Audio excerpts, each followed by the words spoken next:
The changes to the visual interface that were implemented in PowerPoint 2007 have also affected the use of keyboard shortcuts within the application. While many things have changed, many other things have stayed the same in order to assist users to the migration to PowerPoint from versions prior to 2007.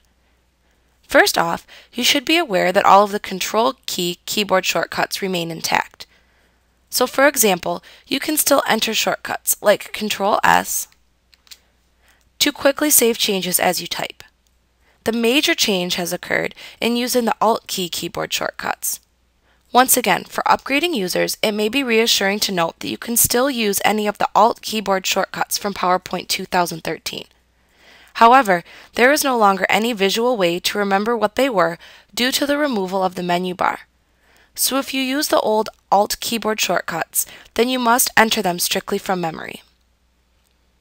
If you are new to PowerPoint, then you may be wondering what a keyboard shortcut is. A keyboard shortcut simply allows you to press a combination of keyboard characters in order to execute a command function instead of clicking a button in the ribbon or in the quick access toolbar. While you may never really use them, many users who type significant amounts of text find it tiresome to always have to reach for their mouse. These users may favor the use of keyboard shortcuts instead, as it allows them to perform many command functions while keeping their hands on the keyboard.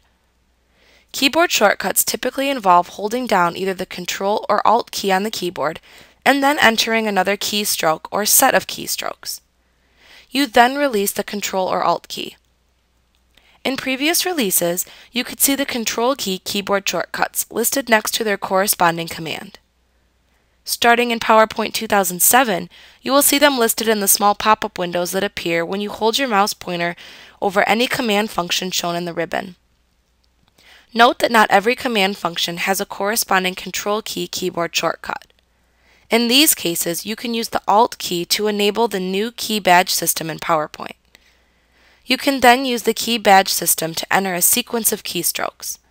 This replaces the older Alt keyboard shortcuts.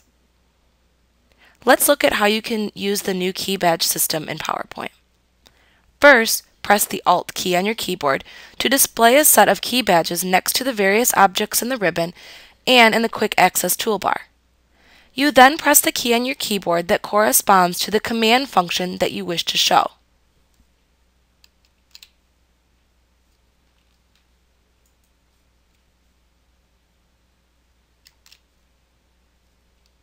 For example, I will now press the Alt key and then the P key to open the pictures in the Insert tab.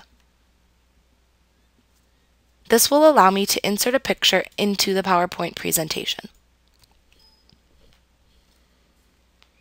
You continue pressing the corresponding key badges until you press the key badge for the command function that you want to execute. If you happen upon a drop-down menu as you are entering your key badges, or your key badge work simply opens up a dialog box, don't worry.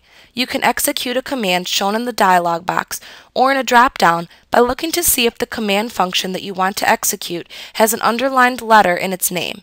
If it does, you simply press the key on your keyboard that corresponds to the underlined letter. That is the same thing as pressing a corresponding keyboard key when you see a key badge.